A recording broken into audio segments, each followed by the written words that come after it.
আসসালামু আলাইকুম। আপনাদের পুনরায় স্বাগতম। আজকে আমরা আলোচনা করব ব্র্যাকের দাবি সম্পর্কে।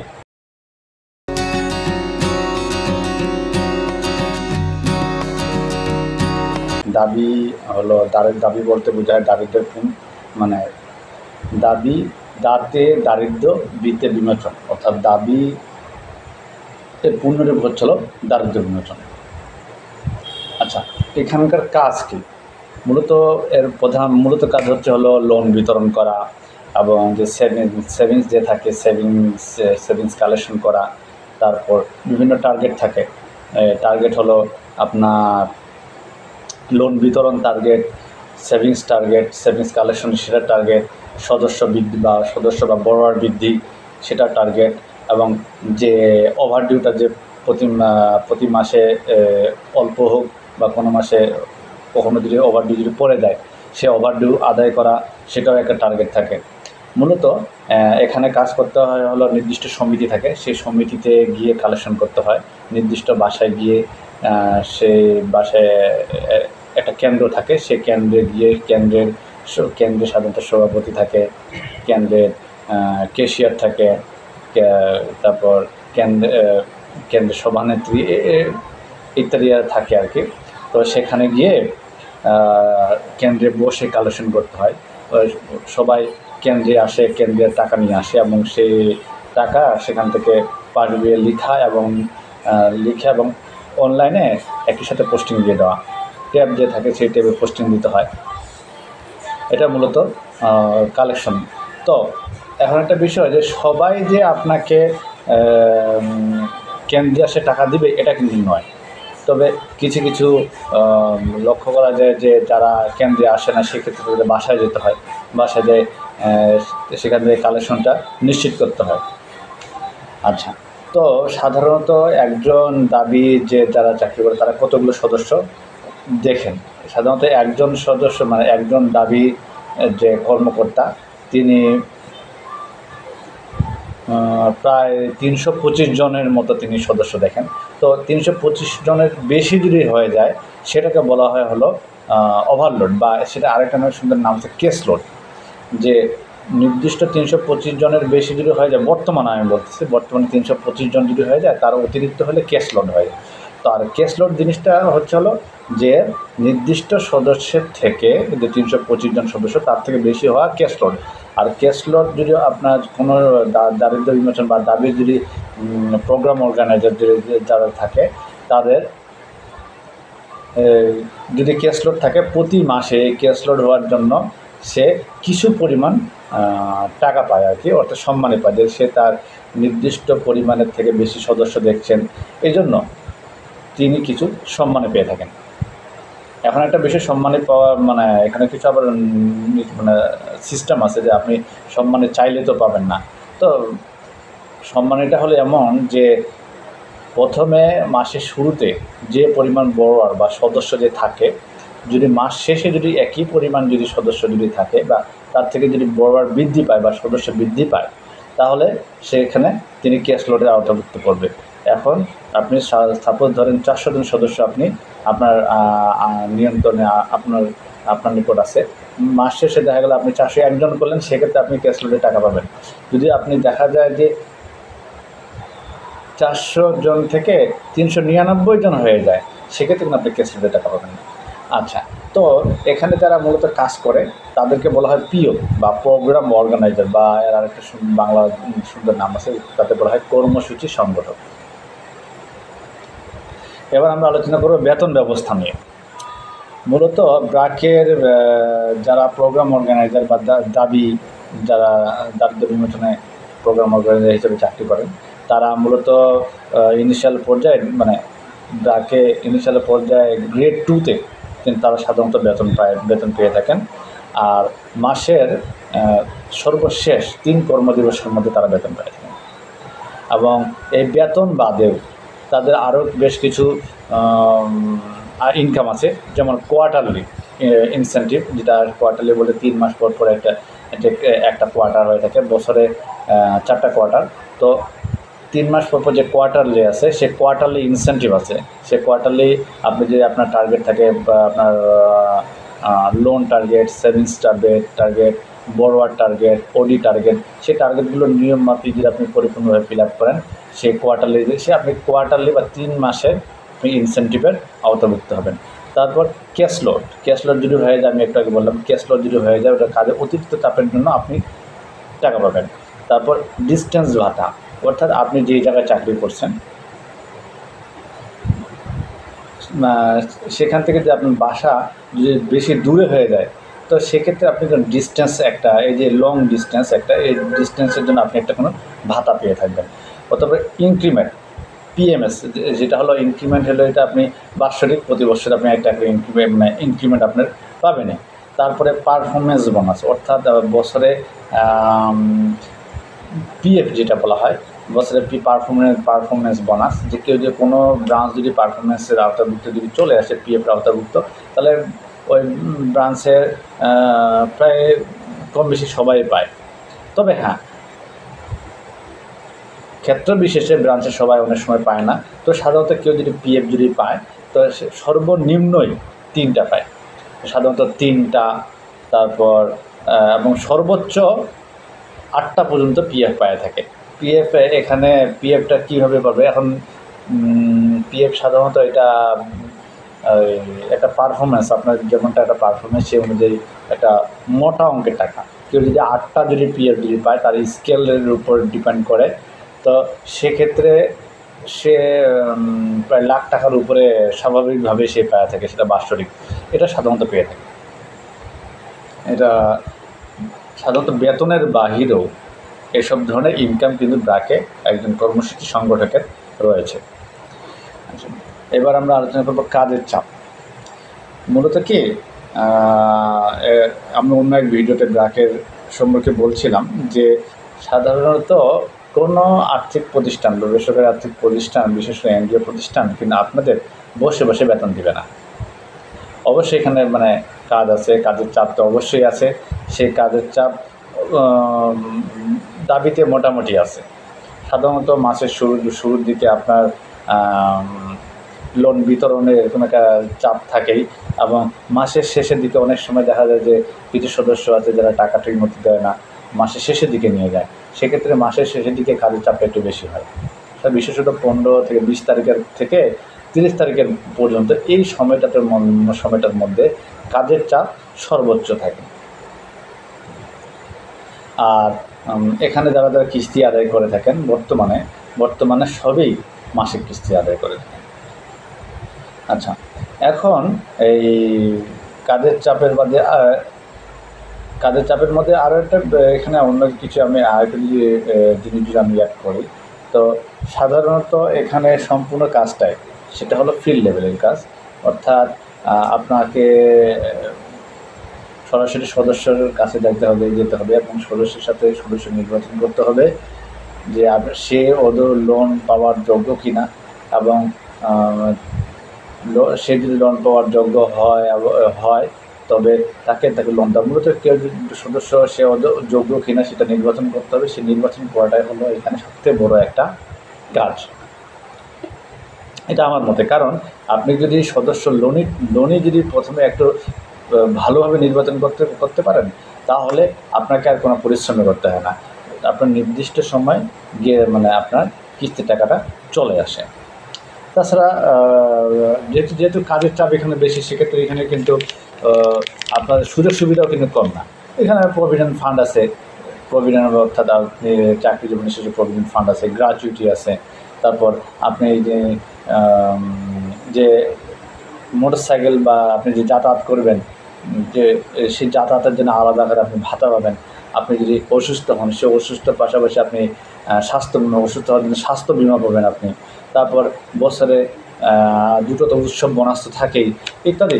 এই কী বলে, আপনার বেতনের এসবের বাহিরেও আপনাকে সুযোগ সুবিধা কিন্তু ব্র্যাক প্রদান করে থাকে। আচ্ছা, এবার আমরা আলোচনা করব প্রমোশন সম্পর্কে। আচ্ছা, প্রমোশন সম্পর্কে যে আলোচনা করতে চাই, এখানে সাধারণত প্রমোশন কয়েকটা বিষয়ের উপর ডিপেন্ড করে। তা অন্যতম একটা বিষয় হলো যে সেটা হলো ম্যানেজমেন্ট। এটা ম্যানেজারের উপর অনেকটা বিষয় বহন করে। তারপর কেউ যদি প্রমোশন যদি নিতে চায় তার কয়েকটা জিনিস থাকা চলবে না। প্রথমত ১ নম্বর যেটা বিষয়, তার নামে কোনো নারী কেলেঙ্কারি থাকা চলবে না। অর্থাৎ নারী কেলেঙ্কারি অর্থাৎ নারীদের ক্ষেত্রে ব্র্যাক জিরো টলারেন্স নীতি অনুসরণ করে। একইভাবে আপনার কোনো ধরনের আর্থিক কেলেঙ্কারি থাকা চলবে না। তারপরে আপনার গ্রহণ করবে পারফরমেন্স, অর্থাৎ আপনি পারফরমেন্সটা কেমন করলেন সেই পারফরমেন্সটা গ্রহণ করবে। তারপরে আপনার সাধারণত এসবের বাদেও আপনি প্রমোশন হলে তো আপনার বেতন বাড়বেই। তাকে প্রমোশন হলে বেতন বাড়ার পাশাপাশিও এখানে আরও বেশ কিছু সিস্টেম আছে। এখানে বাৎসরিক বছর শেষে আপনি গ্রেড পায় অনেকে। একটা গ্রেড যদি আপনি পান তাহলে আপনার বর্তমানে প্রায় ৩২০০ টাকার মতো বেতন বাড়ে। তারপর স্ল্যাব, অর্থাৎ স্ল্যাব পরিবর্তন হয়। একটা স্ল্যাব মানে আপনার যদি একটা স্ল্যাব পরিবর্তন হয়ে যায়, স্ল্যাব পান, তাহলে আপনার বেসিক যত সেই বেসিকের পরিমাণ আপনার বেতন বাড়ে যাবে। তারপর আপনি যদি স্ল্যাব পান তাহলে এমনকি আপনি যদি গ্রেড পান, সেক্ষেত্রে ম্যানেজমেন্টের আপনি নজরে পড়ে যাবেন। একইভাবে আপনার যে উপজেলা বা ব্রাঞ্চের মধ্যে আপনি কাজ করবেন, সেই ব্রাঞ্চের মধ্যে আপনি সেরা পারফরমেন্স বা সেরা সদস্য কী বলে কর্মী যদি হন, তাহলে সেক্ষেত্রে আপনার অবশ্যই আপনাকে তারা নজরে নিয়ে নেবে এবং সেক্ষেত্রে আপনার প্রমোশন অবশ্যই তাড়াতাড়ি হয়ে যাবে। আচ্ছা, এখানে যারা ঢুকেন তারা সেক্ষেত্রে ট্রেনিং সিস্টেমের কথা বলি। প্রথমে সাধারণত ফিল্ড পর্যায়ে এমএফ যেটা ট্রেনিং আছে সেটা হলো ৫ থেকে ৭ দিন এটা হয়ে থাকে। সেটা মূলত আপনার সাথে তারা যোগাযোগ করার পর আপনার একটা পরীক্ষা অনুষ্ঠিত হয়। আপনারা জানেন বাকি যে পরীক্ষা হয়, সেই পরীক্ষা দেওয়ার পরে যে ইনিশিয়াল পর্যায়ে প্রথম যে ট্রেনিংটি হয় সেটা হলো এমএফ ট্রেনিং। তো সেটা হলো ব্র্যাক সম্পর্কিত মাইক্রো ফাইন্যান্স যে ফিল্ড পর্যায়ে এটা আপনার ট্রেনিং হয়।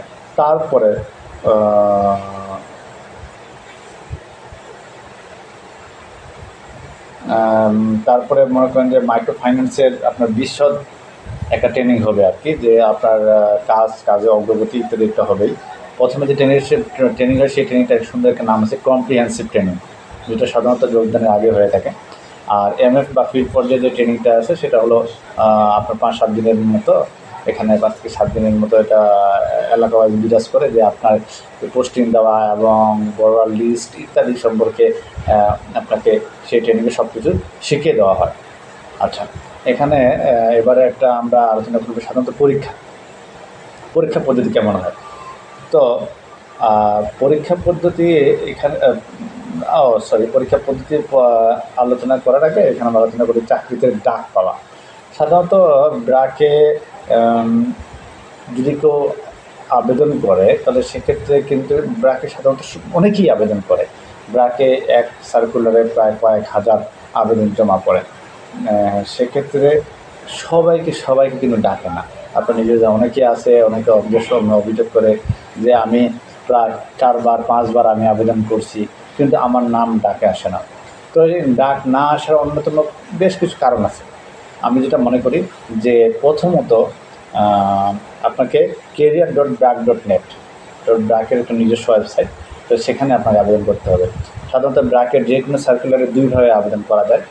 একটা প্রথমত হলো বিডি জবসের মাধ্যমে, দ্বিতীয়টি হচ্ছে career.brac.net।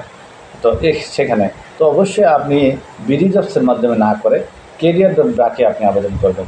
সেক্ষেত্রে অবশ্যই আপনার চান্স পাওয়া মানে আপনাকে ডাকার সম্ভাবনাটা একটু বাড়ে যাবে।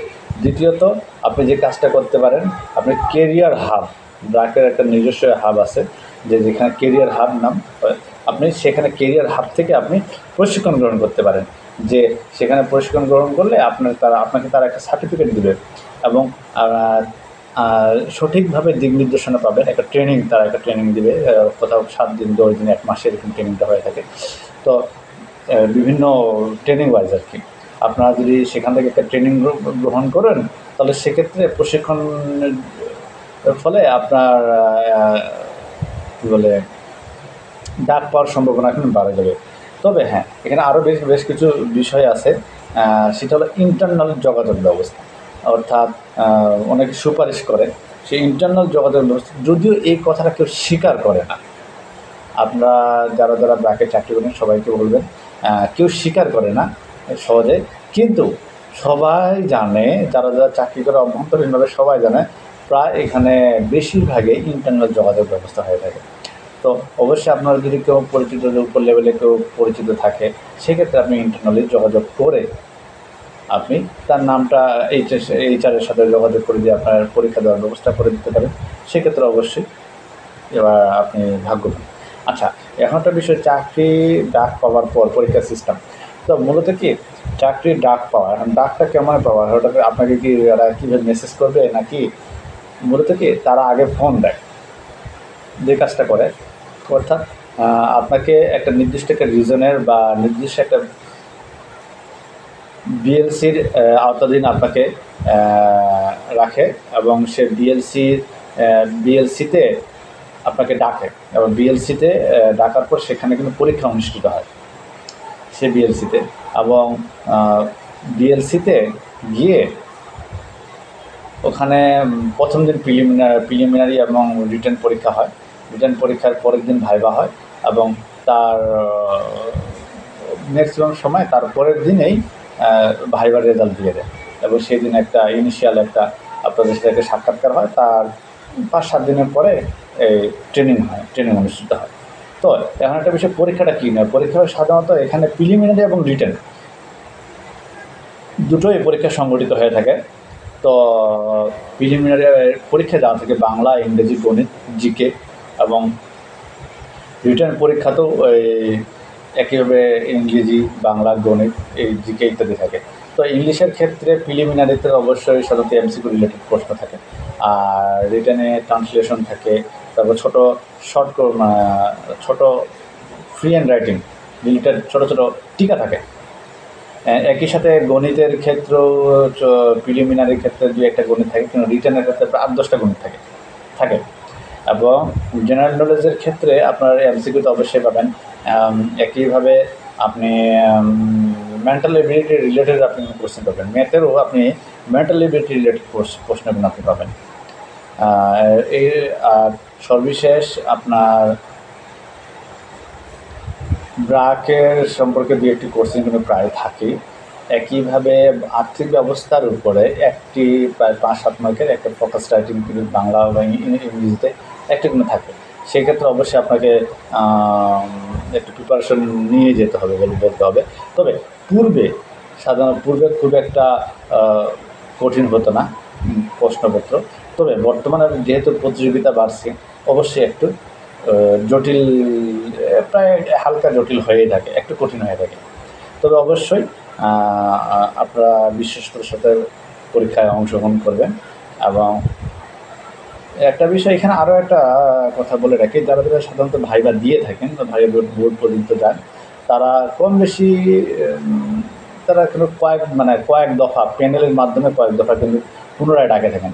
অর্থাৎ যারা ভাইবা দিয়েছেন তারা অবশ্যই আপনারা মোবাইল সিমটা খুলে রাখবেন, আপনার যে কোনো সময় আপনাকে ফোন দিতে পারে।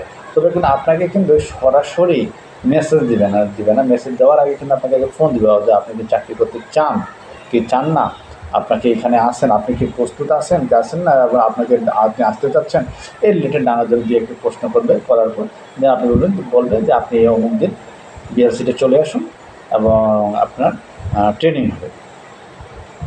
তো সবাইকে শুভকামনা। এই ছিল ভিডিও। অবশ্যই আমাদের চ্যানেলটি সাবস্ক্রাইব করবেন এবং ধন্যবাদ, শেয়ার করবেন। খোদা হাফেজ, আসসালামু আলাইকুম।